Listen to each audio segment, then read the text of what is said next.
Very exciting fight while it lasted. How satisfied are you as you sit there right now with the performance tonight?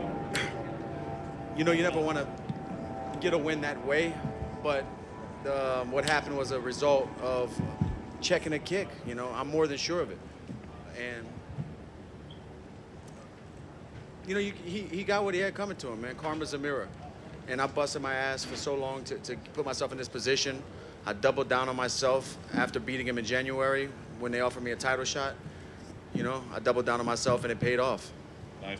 You were in there with him obviously just 6 months ago, so you're familiar with him at this point. How did that first round play out? Did anything surprise you? I mean, he did have a couple of decent moments in there. Did anything surprise you at all? When he jumped for a guillotine, that surprised me. Nah, he hit me with a good left hand. I kind of was at an angle. I didn't see it. It was like a downward left hand. The kid can punch, man. He really can. He hit me with a good left hand. I thought he was going to use calf kicks against me, and I was right. Yeah, that's about it. Jump the Gilly, your signature move there, right? Don't be silly, jump the Gilly.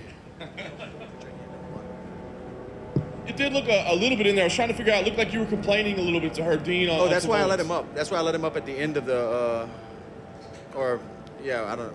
But I let him up because he had 3 fingers in my glove, the cuff of the tape, so it's a good grip. And he's pulling me down into up kicks. He's pulling me down and kicking up at the same time. I'm not surprised that he does that type of stuff, I was telling Herb that, this guy's, I can't get out of it. Did he acknowledge you at all? That's why I couldn't tell what was being said. Did Herb acknowledge you at all? Or? When I told Herb maybe Conor pulled his fingers out, I got to go back. Fighting's crazy. I got to go back and see. But that's what I was trying to tell Herb. Yeah. And then obviously there was a late sequence at the end of the opening round. I mean, you were pushing to the end. When you went back to your corner at the end of round 1, did you know something was wrong? Yeah, when I was walking away, and he stayed down, I looked down at his shin and I saw the bone. Like I saw it was disfigured a little bit, and I was like, oh man. It's just weird that it held together because I'm more than sure it happened when I checked the kick, that it held together, and then, probably when he pivoted on that bone, that's when it probably separated or something. I don't know. I'm not a doctor. Yeah. So as you walked back to your corner, did you go, the fight's over? Yeah. I went to sit on the stool, and I forget who was it in my corner came up to me and said, this is over. Yeah. Nice.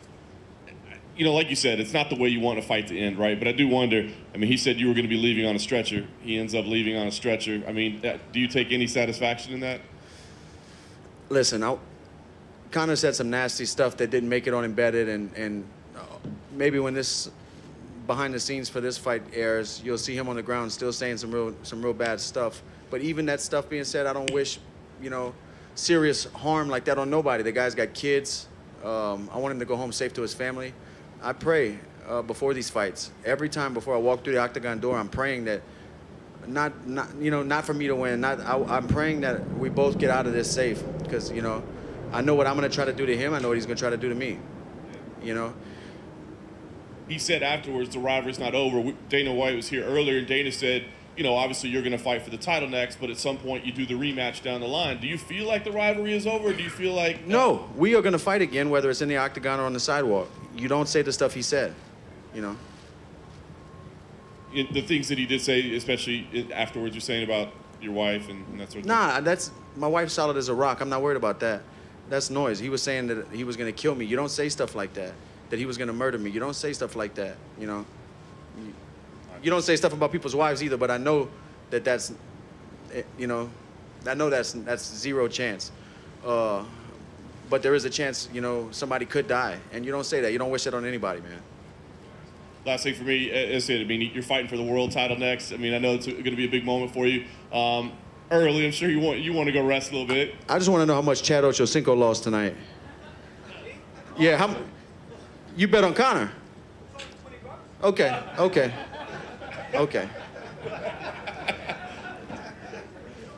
figured he'd put more down than that as well. No, but I will ask, obviously you fight for the title next. Do you have an idea? I mean, do you have a date circuit on the calendar, an idea? I mean, how soon you want to fight? I feel like I've been preparing for a fight since last year because I was getting ready for Conor in January. I fought him. As soon as the fight ended, I knew that was next. So I got home from Abu Dhabi and started training for that fight. I did a 9-week camp, but as soon as I got home from Abu Dhabi, I was, I had one trip. I got to decompress a little bit, but I was getting ready to fight him again. The last thing I want to do right now is go home and sign a contract and start getting ready right away. We'll see. I just need to get home and think about some things and decompress and spend some time with my family. I just found out my little brother's going to be a dad, and I just want to be around him. Dustin, to your left. Congratulations on the victory.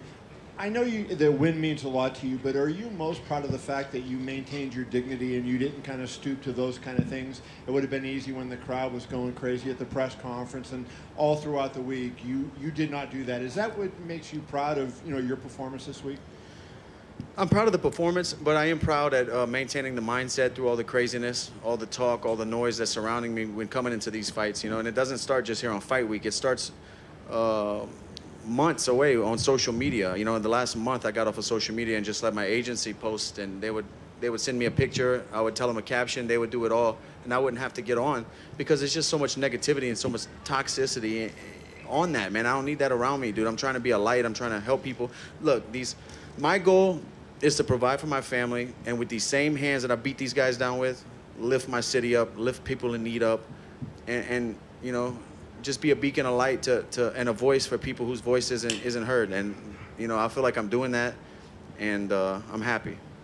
How much do you think beating him twice will help your charitable efforts? Because now you're a much more notable fighter than you were, say, in December of last year, having beaten Conor McGregor twice. Do you think about that and think it'll make more of an impact for other people because of these two wins? Yeah, anytime you beat a guy like that on a stage like this, I don't know. This was a big fight. A lot of eyes were on this, and I got to talk about the good fight a little bit in the post-fight interview.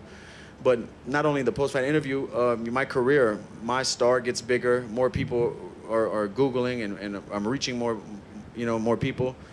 And with that, we can set bigger goals and just keep the good fight going. I have very big plans. We're going back to Uganda to build housing on land we bought.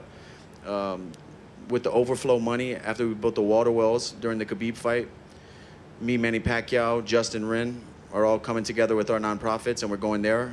We're going to build on 40 acres, and I'm just excited and proud and happy to be in a spot like that, to be able to recognize the position I'm in, and I want it to keep growing, and these kind of fights do that. You referenced the guillotine attempt that he had before. He put that quote out where he talked about, I don't recognize losses by submission, only KOs. So, when you look at it after the fight and you go, he tried twice on you on a guillotine, like, what does that say, the fact that he's dogging submissions and yet there he is trying to submit you twice? That just shows you, man, that it's all noise, I feel like all the craziness he was doing, he has to do that for himself, to hype himself up. Honestly, man, I'm good. I don't even like this shit anymore, dude. I just scrap because I'm good at it, and I enjoy the fight. But all this other stuff, all the talk, I just come here to get in the fight. Last question for me, and I know, you said you don't want to talk about an Oliveira fight, but is it going to be difficult in your mind? Like, McGregor was such a big obstacle to overcome the last time because he had beaten you the first time, this time to prove it wasn't a fluke. Now you get to Oliveira, and he's just a dude in the division, right, that happens to have the belt. Mentally, will that be a hurdle, and will that be a little bit of a challenge during camp to get yourself back to that same place? No, he's not just a guy in the division who happens to have the belt. He's a guy who's picked himself up off the canvas time and time again, fought through adversity, through 2 weight classes, been in the UFC a decade.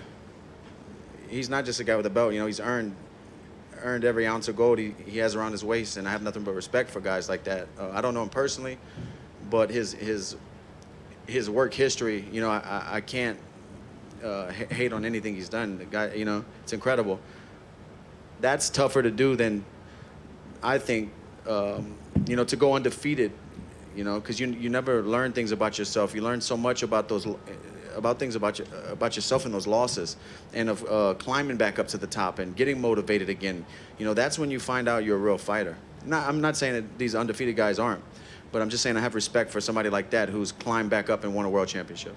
Hey, Dustin, down here to your left. Congratulations on the win. Trilogies in combat sports, there's always a sense of closure and finality for trilogies. Do you feel that coming off of this win? Closure?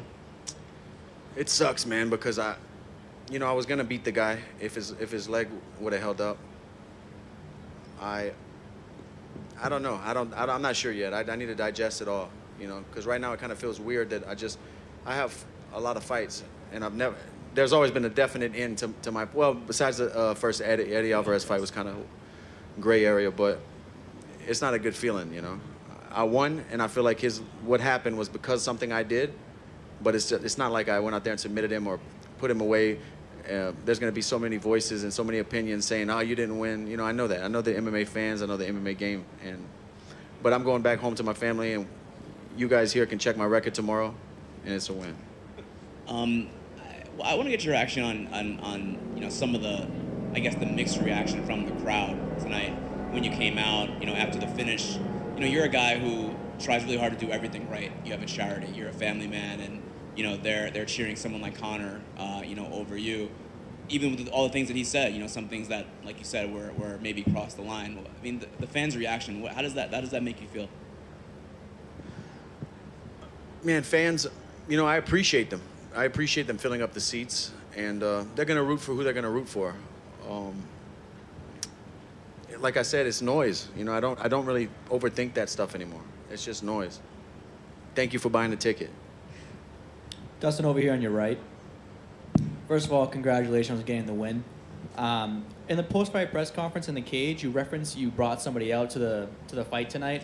Can you elaborate on that? Tell us a story about that. Yeah, we did a fundraiser back home right before I left to start training camp for a young man named Peyton Murphy. And we flew him and his mom and dad out here. He's battling a bone cancer, and the cancer had went into remission, and then it came back. So, you know, he's a real fighter. Guys like that, that's who I want to lift up, and it's inspiring to me to see this guy, you know, going about his everyday life, still, you know, loving life and living life and never giving up hope, you know. That's a real fighter. So yeah, we flew his family out, and we did a fundraiser and raised some money for them back home in Louisiana. That's good stuff. All week you did a pretty good job of not getting into the trash talk too much. You kind of took the high road all week, but in the post-fight press conference, it seemed like he kind of dug into that a little bit. Did he say something to you afterwards in the cage that triggered that, and if so, what was it? Yeah, he was saying, he was putting, dude, I hope they show the behind the scenes stuff, man. He was like still sitting on the ground, still saying, "I'm gonna kill you." He was putting his hand to his head like a gun. Like, bro, chill out. Chill out. He was saying that. All right, thanks, Dustin.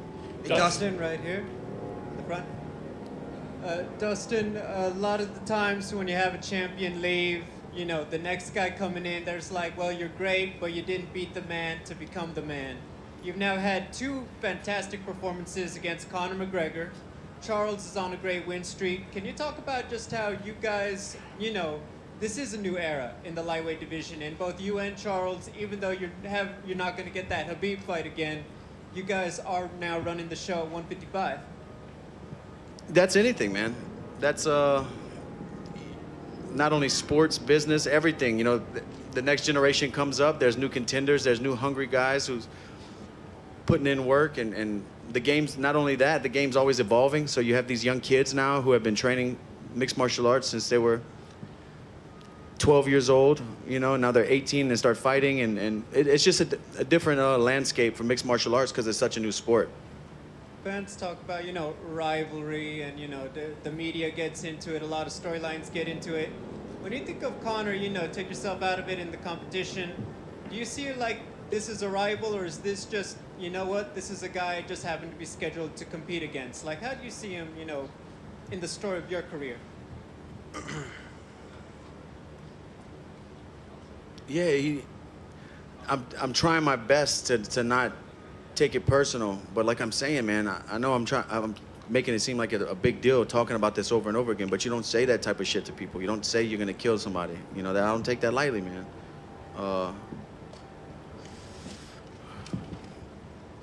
I don't know. Thank you. Dustin, right here. You know, you mentioned that you don't really, you know, like fighting too much anymore necessarily, but I like fighting. I don't like the process. I don't like the Right. sheep fans and the crazy clickbait media. fair enough. You know, it's turned into a fashion show. You know, I like the real stuff, and that's fighting. That's the only real part about this whole thing. Right. So, I mean, if you were to go back in time, though, like, if you never got into fighting, what do you think you would have ended up doing? I don't know. I was getting in a lot of trouble before fighting, man. I'm not sure. I'm glad I did. I'm glad I did for sure. Is it fun for you to kind of see all the celebrities at a big event like this? Yeah, it was cool, man. Steve-O came backstage, David Spade, a bunch of people. It's awesome. Tonight was packed. You know, Trump was right there when I turned around. It's crazy. The Rat King make it out, Theo? Theo's here, yeah. All right. Theo is here for sure. Hey, Dustin.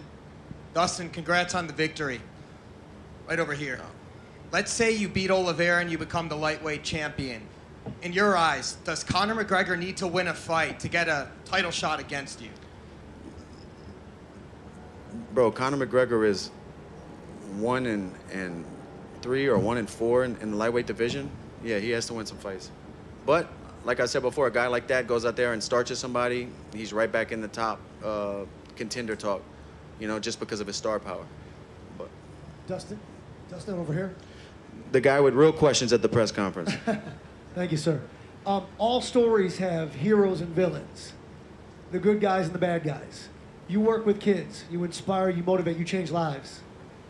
What's the message you can give to these kids about how people are cheering the bad guy and booing the good guy in a setting like this where they can understand how life really works sometimes? He is a magnificent personality. We get that. But the work that you do, obviously, the kids have to be confused. Why are they booing the bad guy? What do you tell them, and how does that affect you personally? I don't know. I don't think about it that deep. But that's just the world we live in, you know? That's just the world these kids are going to grow up in. I don't know how to answer that question.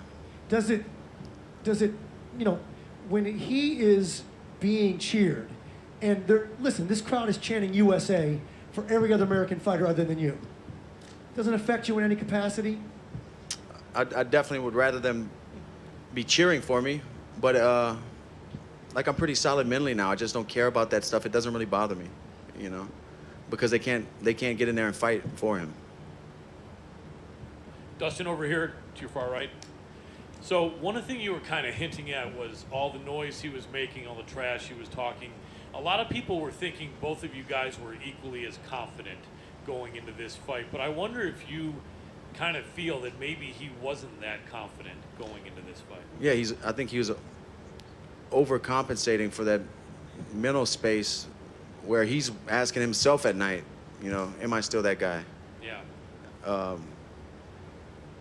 And maybe he performs better when he's in that character, in that mode. You know, everybody has their own thing. I don't know.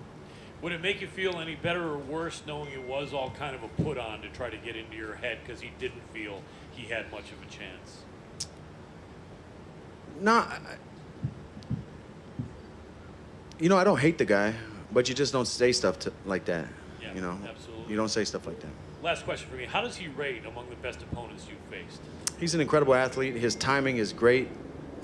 His power is great. His speed. He has a lot of great attributes. His ability to thrive under pressure and cameras and lights is you know,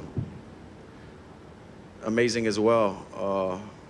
But he's just a human being, like I was saying at the press conference. You know, he bleeds just like me. Absolutely. Congratulations. Dustin, would you mind to talk a little bit more about Oliveira? How do you see you can beat him? How do you see him as your next opponent? I haven't started getting with my coaches and breaking down footage and doing all that, you know, everything that comes along with preparing for an opponent. But I'll probably just calf kick him. Probably. When and where do you want to fight him? We'll see. I need to go home and decompress. I don't know the schedule for the UFC, what they're planning on doing at the end of the year. I know somebody earlier told me Charles wanted to fight me in December. So we'll see. You know, we'll figure everything out. I just want to get home to my family. Dustin, question for you. Your mental focus was outstanding. You never played the McGregor games. I know that was you didn't focus on the title either. You focused on Conor. Looking at Charles now, will that be an issue thinking about Conor, or will the entire focus be on the title? No, because like I know for certain the title fight wasn't even going to be an option, you know, until tonight happened. So there's no reason to drain energy on that plan. When I have plan A right here, I can't look at plan B or the next step because all I have is the moment, you know. Dustin, I think after the last event, a lot of us felt the story between you two, everybody liked the interaction, but now after seeing what happened in this fight week, where do you think that the hate from Conor stems from? Like we were just talking, maybe he has to build himself up to be that guy, and he performs better that way. He believes the stuff he's saying, and he turns into that character. I don't know. Maybe he's a bad person. I don't know. And then a couple other lighthearted ones. I'd love to give you one more chance to plug the stuff that you're doing with Justin Wren and Pacquiao. A little update on where you guys stand with that and the work that you guys are doing. I have to get with my wife and see the donations that come in through the website, and then obviously every fight I auction off my fight kit. So 100% of those proceeds from the auction of my fight kit of what I wore tonight is going to go to that goal. And I'm not sure exactly where we're at with that, but I would guess we're going in the right direction. And lastly, I'm not sure if you saw it while you were in the back. When Tuivasa was coming out and leaving the cage, he was doing some shoeys. I don't know if you saw, somebody poured him a shoey, but actually put your hot sauce in there as well. I don't know if you actually saw. He wasn't the biggest fan, but I don't think he was blaming on the fact of your sauce. It was just the fact that somebody actually put hot sauce in with beer. He said it was a no. From a shoe? In a shoe. Don't blame it on the sauce, blame it on the feet. You know what I mean? Fair enough. Congrats. Just real quick to your right. Final two questions. You mentioned how you don't care about the stuff around the fight so much anymore, and you don't get dragged into the negativity. And we could see you kind of in the pre-fight press conference. It seemed like you were just willing yourself not to get pulled into his stuff. How did you get to that point? What was the process like to go from being pulled into some of that stuff to getting to this point where you're not as bothered by it? It's just been a long process of years of making mistakes, from being too committed and caring too much about everything, and things that I can't control. I'm not sure. It's just evolution of myself, not only as a fighter, but as a husband and a father. I don't know. I know who I am, so people can't tell me who I am. You can't sit here at a press conference and tell me who I am, Come on. Lastly, people wondered, I think, after the last one being in Abu Dhabi in a different environment, and how some of these fights without crowds have been like a real different feel, and then you come here and it's the exact opposite of that, a packed arena in a really high energy, high emotion kind of environment. For you, what's the difference between those? How does it translate to a different fighting experience? When I fought at the Apex last year, that was one of the best fighting experiences I had. It was quiet, peaceful. Fighting's chaotic. When I'm in the locker room warming up, I have I have anxiety and nerves. I'm about to go in front of the world. Millions of people are watching. My city back home is watching and rooting for me. I don't want to let anyone down. I don't want to let myself down. I want to perform in my ability. At the top of my, whatever I'm capable of doing, I want to perform at that. And,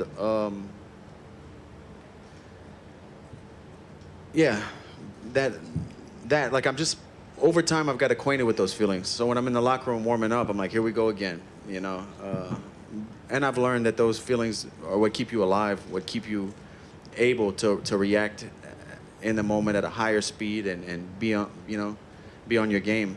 But I liked fighting in the Apex when it was quiet. Sure. Dustin, I know you've been up here a while, so I'm gonna let you get out of here. But you've been asked a bunch about you tuning everything out, you tuning Conor out, not paying attention to it. But what about, do you have to have a conversation with the family and people around you to say, hey, listen, a lot of stuff's gonna come out, just ignore it, don't pay attention to it, because other people might have a more difficult time. Yeah, with my wife yesterday. Thug wife, by the way. That's the new nickname. Yeah, my husband, or am I her wife? No, my coach, yes, I think, said thug wife for the picture of her flipping off Conor in the cage. Yeah. I mean, that's what I mean, though, about, other people around you don't... Well, she was getting worked up, just like the stuff with the charity. But I've been in the spotlight a long time, been fighting UFC, had great performances, mostly. A few ones that didn't go my way. And I just know, the fire that comes down with that stuff. So I'm more, equipped to handle all the hate. She's not. So when the charity stuff started happening with Conor and a lot of hate was being thrown, she felt it because she, does so much for the charity. So it kind of started bringing her down. And then with Conor doing this other stuff he just did, it was working her up more than it was me, So yeah. Will the Just sauce be sold out tomorrow? Sorry, how much more difficult is it, like, when you don't have, like, you have to see your family going through it, you have to watch them because you are able to tune it out. You said hey, it was cool, you're chill, but then when you have to, it has to hurt you to have other people Yeah, hurt. yeah, yeah. I don't like to see that, man, but I guess that's just, I don't know, I guess that's just where I'm at in my career, in the sport. But, you know, I don't want anybody around me to have to go through stuff like that. But that, man, that's whatever, man. So it's social media stuff, you know. That shit's not real. Will there still be sauce tomorrow? Or will it be sold out? We'll have to see. We're about to launch. This is the original. This is the OG. We're about to launch the KO edition on the 15th. So people wanted a hotter sauce, and we definitely brought a hotter sauce with ghost pepper. So. Can you eat it? Can you eat the hot one? Oh yeah, yeah, yeah. Thank you guys so much.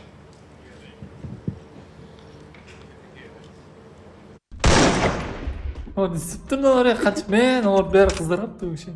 Tak kızlar iki. Sizler kız. Memnunsun mu?